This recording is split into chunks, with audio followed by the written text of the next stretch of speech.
ठीक है। हाँ, रह गई सवाल बीजेपी वालों की, तो बीजेपी का तो काम ही नफरत फैलाना। चुनाव से पहले देख रहे हैं कि कहीं कोई तलवार लेके घूम रहा है, तो कहीं कह रहा है कि कटोगे बटोगे लड़ोगे। अरे भाई, हम क्यों लड़ेंगे? हम संविधान के बात करते हैं, हम बाबा साहब के अम्बेडकर के धरती पर रहते हैं, हम बौद्ध के धरती पर रहते हैं, तो बौद्ध के धरती पर कटने की कहाँ सवाल है? बुद्ध की धरती पर कटने के युद्ध की कोई समस्या नहीं है। हम कहेंगे गिरिराज सिंह से कि गिरिराज सिंह जी, आप बिहार में आतंक मत मचाइए। आतंक मचा रहे हैं, वो तो अपना क्या बोलते हैं, यात्रा निकाल रहे हैं हिंदियों को लेकर के, और आप बोलने का आतंक मचा रहे हैं। बिल्कुल, मैं इस आपके चैनल के माध्यम से कह रहा हूं कि गिरिराज सिंह जी, आप बिहार में आतंक मत मचाइए। आपको यात्रा निकालना है तो आदाब सलाम। ये विपक्षी को शर्म नहीं आ रही है। एक कहावत है देहात में कि सूप सूप हंसे चलनियो हंसतिया, जबकि ओकरा में खुद 72 गो छेद बा। अमित शाह के बेटा जैसा क्या है, वो परिवारवाद नहीं है। राजनाथ सिंह का बेटा विधायक हुआ, उसका परिवारवाद नहीं है। चिराग पासवान जो हैं पूरे अपने कुंबे को राजनीति में और टिकट देकर एमपी और सांसद बनाए, वो परिवारवाद नहीं है। इसी उपचुनाव में मांझी जी अपने ईवीएम का है, ईवीएम का वो तो कह रहे हैं कि ईवीएम निष्पक्ष है, कोई भी जीत सकता है। नहीं, जब वो अपना मनसौदा बना लेते हैं लोग, मनसौदा बनाने के बाद देखेंगे कि हम चुनाव यहाँ हारेंगे, हमको जीतना है यहाँ से, तो अपना खेला कर लेते हैं लोग, खेला कर देते हैं। नमस्कार, अभी हम मौजूद हैं आरजेडी कार्यालय बक्सर में, और आगामी चुनाव जिस तरह से 2025 का भी है, लेकिन उपचुनाव रामगढ़ में हो रहे हैं बिहार में, और हमारे साथ दिग्गज आरजेडी के नेता बैठे हुए हैं। जानेंगे, वाकई लगातार बयान चल रहा है, कटेंगे बटेंगे तो कटेंगे, और कटेंगे तो कहीं का नहीं रह जाएंगे, और तलवार यात्रा भी चल रही है गिरिराज सिंह का पूरे बिहार को लेकर के। जानेंगे वाकई जो है पूरा जिस तरह से रामगढ़ में जो चुनाव है उस चुनाव को लेकर के क्या प्रतिक्रिया दे रहे हैं। हमारे साथ जुड़ रहे हैं संतोष भारती जी, जो झुग्गी झोपड़ी आरजेडी के प्रदेश अध्यक्ष हैं। स्वागत है आपको। आपको भी स्वागत है। जय भीम, जय भारत, जय बिहार।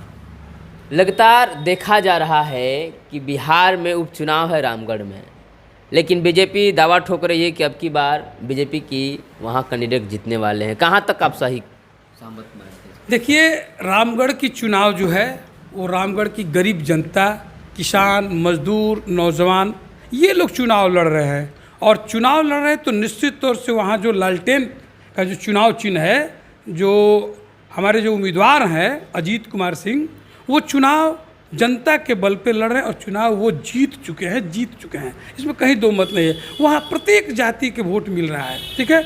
हाँ, रह गई सवाल बीजेपी वालों की, तो बीजेपी का तो काम ही नफरत फैलाना।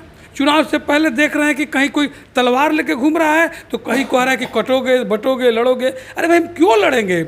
हम संविधान के बात करते हैं, हम बाबा साहब के अम्बेडकर के धरती पर रहते हैं, हम बौद्ध के धरती पर रहते हैं, तो बौद्ध के धरती पर कटने की कहाँ सवाल है? बुद्ध की धरती पर कटने के युद्ध की कोई समस्या नहीं है। हम कहेंगे गिरिराज सिंह से कि गिरिराज सिंह जी, आप बिहार में आतंक मत मचाइए।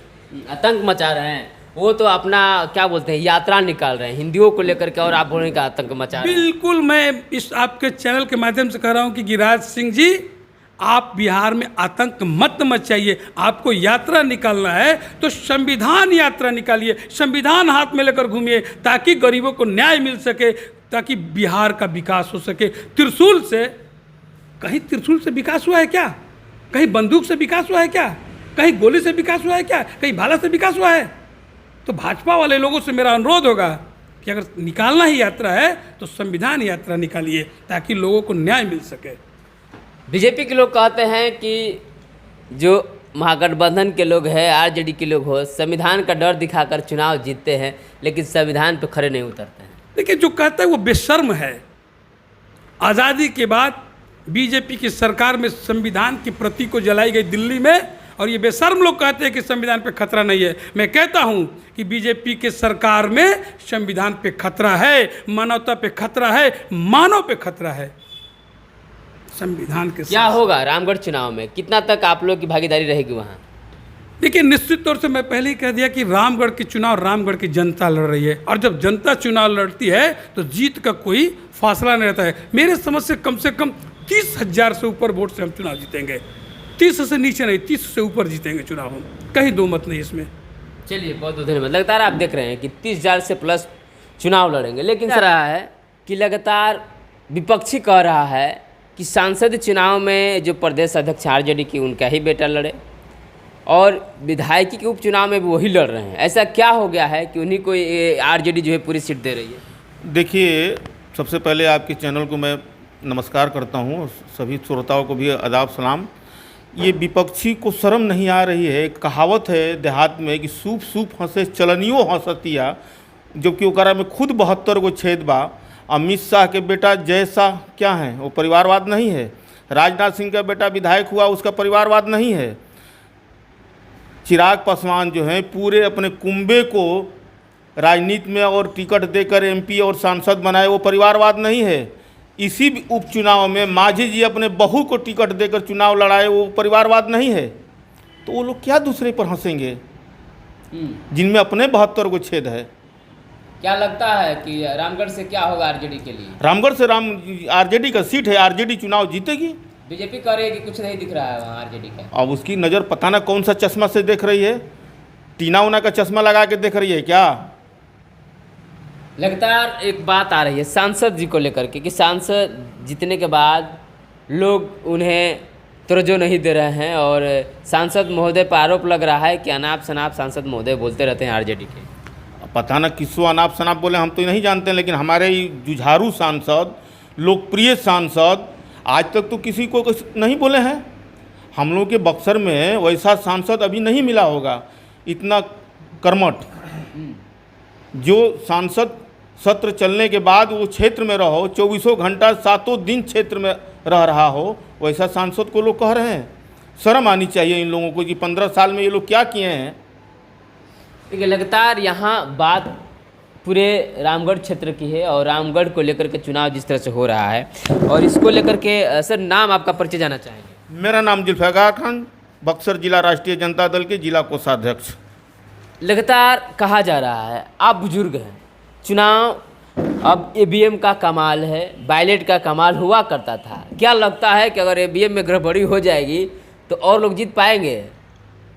ईवीएम में गड़बड़ी हो जाएगी? ईवीएम तो भाजपा वाले जहाँ हारते हैं लोग तो उसी का प्रयोग करते हैं लास्ट में। ईवीएम का? ईवीएम का हैं?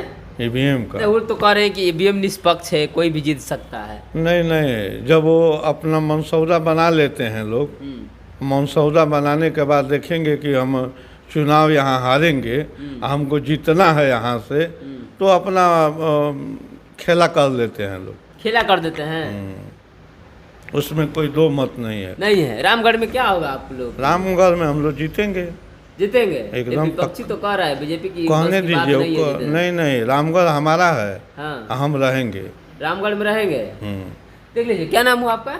मेरा नाम शिवचंद सिंह हुआ, प्रखंड अध्यक्ष चौसा का अध्यक्ष हूँ। चलिए, रामगढ़ का चुनाव है और सारी पार्टियां उपचुनाव जीतना चाहती है। यहाँ तक कि बीजेपी अपना दमखम लगा दी है, बीएसपी भी और आरजेडी भी। आरजेडी से जो कैंडिडेट हैं लगातार लोगों के बीच में काम कर रहे हैं और कह रहे हैं कि अब की बार फिर से जिस तरह से संसदीय चुनाव में जीते सुधाकर जी, लगातार अगले उपचुनाव में भी जिस सीट से चुनाव जीत कर गए थे सुधाकर जी, अभी जो सांसद हैं उन्हीं के सीट पे फिर से उनके भाई लड़ रहे हैं चुनाव। और इसको देखते हुए पूरी पार्टियां जो है दमखम लगा दी। वाकई हम चलेंगे रामगढ़ में और दिखाएंगे वाकई किस पार्टी का ज़्यादा वर्चस्व है और कौन बनाना चाहता है यहाँ से अपना विधायक। लगातार बने और देखते रहे जनबोल खबर।